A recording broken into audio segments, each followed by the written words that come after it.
परमेश्वर के नाम की स्तुति हो। मैं परमेश्वर का धन्यवाद करता हूँ। प्रभु ने यह अवसर दिया कि मैं आपके साथ में वचन बांट सकूं। साथ ही साथ मैं WCDC का धन्यवाद करता हूँ कि इस दैनिक वचन कार्यक्रम के द्वारा आपके साथ में इस गुरु उपदेश सीरीज के अंदर मैं वचन बांट सकूं।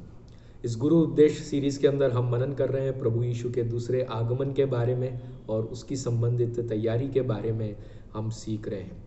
आशा रखता हूँ पिछले 4 वीडियो के अंदर आपने काफ़ी सारी जानकारियों को प्राप्त किया और आप प्रभु यीशु के आगमन की तैयारी कर रहे हैं। जैसे कि मैंने आपको पहले भी बताया कि इन वीडियो सीरीज़ के अंदर, क्योंकि ये शॉर्ट वीडियोस है, इसीलिए हम सामान्य बातों को, जो जनरल बातें हैं, उन्हें बता रहे हैं। अधिक जानकारी और विवरण के लिए कृपया आप अपने कलीसिया के पासवान को पूछें, उनसे मदद लें और भी जानकारियों को आप प्राप्त करें। प्रभु यीशु आने जा रहा है, ये पक्की बात है। और जो चिन्हों को हम देख रहे हैं, जो बातों को और घटनाओं को हम संसार में होते हुए देख रहे हैं, ये इस बात को पुकार कर कह रही है कि यीशु मसीह का आगमन बहुत नज़दीक आ गया है और इसीलिए हमें तैयारी करनी चाहिए। संसार में सुसमाचार पहुंच रहा है और अब वो उसके अंतिम चरण में आ चुका है और इज़राइल के ऊपर जो कार्य होने जा रहा है वो भी उसके अंतिम चरण के ऊपर आ चुका है। सब कुछ भविष्यवाणी के कहे गए अनुसार वैसा पूरा हो रहा है। बाइबल हमें इसके बारे में ये सारी जानकारी देती है और हमें इस समय में तैयार होना है। हम कुछ बातों को इस वीडियो के अंदर सीखने जा रहे हैं कि प्रभु यीशु के आगमन से संबंधित हमें क्या तैयारी करना है। सबसे पहली बात, प्रभु यीशु के पहले आगमन के बारे में आप पूरी जानकारी प्राप्त करें। उस पहले आगमन को आप ग्रहण करें, स्वीकार करें और उसके उस प्रकाश के अंदर रहें। आप उद्धार को प्राप्त करें और बपतिस्मा को प्राप्त करें और पवित्र आत्मा के अभिषेक को प्राप्त करें और प्रभु के राज्य के कार्यों में आप भागीदार हो जाएं। दूसरी बात, प्रभु यीशु ने बाइबल में मरकुस रचित सुसमाचार उसके 13वें अध्याय में चेतावनी दी है कि कैसे अंतिम दिनों के अंदर कुछ भरमाने वाली बातें हमें इस संसार में प्रभु यीशु के आगमन से संबंधित बातों में भरमा सकती है और इसीलिए हमें चौकस रहना चाहिए और ध्यान रखना चाहिए। देखिए, वचन कहता है मत्ती 13 और उसके 5 और 6 और 21 और 22 कलम में, चौकस रहो कि कोई तुम्हें न भरमाए। झूठे मसीह और झूठे भविष्यवक्ता उठ खड़े होंगे और चिन्ह और अद्भुत काम दिखाएंगे और यदि हो सके तो चुने हुओं को भी भरमा दे। इसीलिए आप बचे रहे, सही जानकारी आपके पास होने पाए, पवित्र आत्मा आपके अंदर सक्रिय रीति से कार्य करे कि आपको पता चले कि क्या सही है, क्या गलत है। पौलुस ने भी दूसरे थिस्सलुनीकियों इसके 2 अध्याय 1 और 3 कलम में ऐसा कहा है, अब हम अपने प्रभु यीशु मसीह के आने और उसके पास अपने इकट्ठे होने के विषय में किसी रीति से किसी के धोखे में न आना। हम बड़े चौकस रहे, हम बड़े जानकार रहे। तीसरी बात, हम तैयारी के साथ में रहे कि कुछ भी घटनाएं हो सकती है, कुछ भी बातें हो सकती है और प्रभु यीशु का आगमन अचानक से होने जा रहा है। काफ़ी सारे लोग इस दुनिया के अंदर है जो बताते हैं कि प्रभु यीशु का आगमन शायद इस साल में, इस समय में, इस घड़ी में हो सकता है। बहुत सारे अलग अलग विवरणों को, चिन्हों को बताकर, सूर्य या चंद्रमा की दिशा को बताते हुए काफ़ी सारे तारीख बताने की कोशिश करते हैं। लेकिन हम तैयार रहे कि अचानक से ये होने वाली घटना है। बाइबल हमें मरकुस 13 उसके 32 और 33 कलम में कहता है, उस दिन या उस घड़ी के विषय में कोई नहीं जानता, न स्वर्ग के दूत, न पुत्र, परंतु केवल पिता। देखो, जागते और प्रार्थना करते रहो, क्योंकि तुम नहीं जानते कि वह समय कब आएगा। हम नहीं जानते कब ये समय आने जा रहा है। ऐसे ही तैयारी के साथ में हम रहे कि पहले से हम जागरूक हैं और जब ये घटना होगी तो हम प्रभु के साथ जाने के लिए तैयार रहेंगे। चौथी बात, आप अपनी आशा को मत खोना। हालेलुया। तीतुस की पत्री उसके 2 अध्याय और 11, 12 और 13 कलम को आप पढ़कर देखना। उसके अंदर वो कहता है कि संयम और धर्म और भक्ति के साथ अपना जीवन बिताना और इस धन्य आशा में रहना। देखिए, वचन कहता है, और उस धन्य आशा की अर्थात अपने महान परमेश्वर और उद्धारकर्ता यीशु मसीह की महिमा के प्रकट होने की बाट जोते रहना। ये हमारा धन्य आशा है कि हम यीशु मसीह के आगमन के लिए बड़े उत्सुकता के साथ इंतजार कर रहे हैं। 5वीं बात, एक दूसरे को आप प्रोत्साहित करते रहे। 1 थिस्सलुनीकियों उसके 4 अध्याय 16वें कलम में लिखा है, प्रभु आप ही स्वर्ग से उतरेगा, उस समय ललकार और प्रधान दूत का शब्द सुनाई देगा और परमेश्वर की तुरही फूकी जाएगी।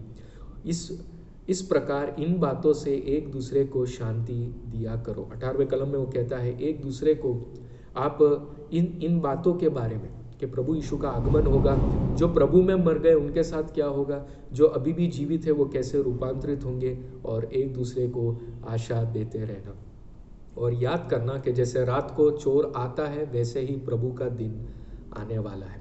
उसी तैयारी के साथ में हम रहे। छठी बात, हम ऐसा जीवन बिताए कि जैसे आज ही ये घटना होने जा रही है, आज ही प्रभु का आगमन होने जा रहा है, और हम अपना जीवन उसी प्रकार हम बिताना शुरू करें। सातवीं बात, प्रभु ने जो काम को हमारे हाथों में सौंपा है, प्रभु यीशु इस संसार में आए, 3.5 साल तक उन्होंने सेवकाई की, और उसके बाद वो अपना काम हमारे हाथों में सौंप कर गए हैं।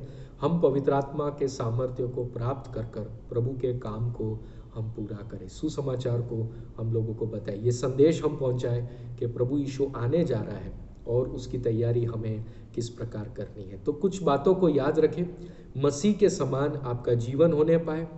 मसीह में क्योंकि आप जी रहे हैं, इसीलिए दुख तो आएंगे, क्लेश आएंगे, कष्ट आएंगे, आप उससे सह लीजिए। इस धरती में हमें कुछ साल सहन करना है, और उसके बाद लाखों करोड़ों साल, अनंत जीवन को कौन नाप सकता है, कौन गिन सकता है।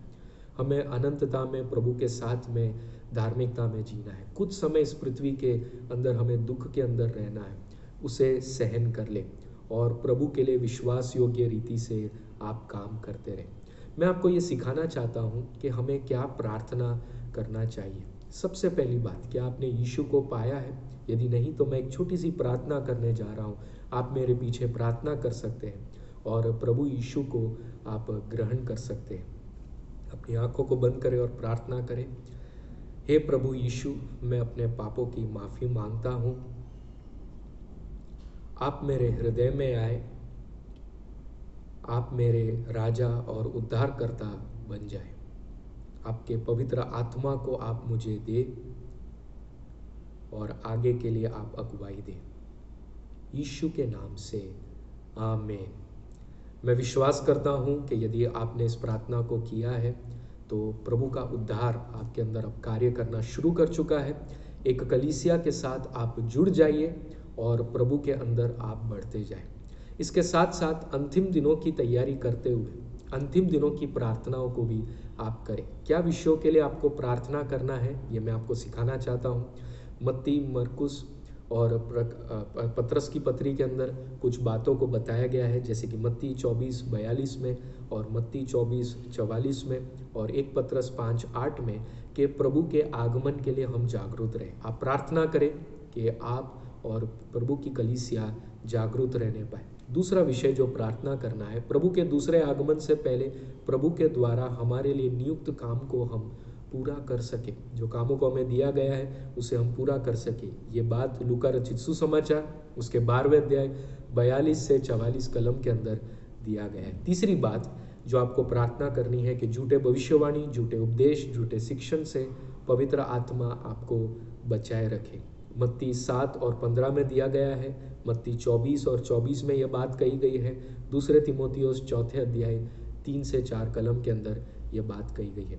चौथा विषय जो आपको प्रार्थना करना वो ये है, हम अंत तक विश्वास में रहें और अंत तक हम धीरज धरें। मत्ती 10 और 22 कलम में ये बताया गया है, लूका 18 और 8 में ये बात बताई गई है। और आखिरी जो विषय आपको प्रार्थना करना वो ये है, हम प्रभु के सामने खड़े रहने के योग्य हो। प्रभु यीशु ने हमें इस विषय के लिए हमें प्रार्थना करने के लिए कहा है। लेकिन लूका उसके 21वें अध्याय और 36वें कलम में ये वचन दिया गया है। प्रभु के आगमन के लिए आप तैयारी करें, ध्यानपूर्वक रहे, सावधान रहे, चौकस रहे। इस दुनिया के चिंताओं में और लालच में आप पकड़े नहीं जाना, फंस नहीं जाना, अंत तक विश्वास में रहना, अंत तक धीरज धरना और प्रभु में बढ़ते जाना। मैं फिर से WCDC का धन्यवाद करता हूँ कि मुझे ये अवसर दिया कि मैं इस वचन को बांट सकूँ। प्रभु आप सबको आशीषित करे, प्रभु के नाम की महिमा हो। प्रभु जल्दी आ रहा है, आइए हम सब तैयार करें। प्रभु आप सबको आशीषित करे। सभी को जय मसीह की।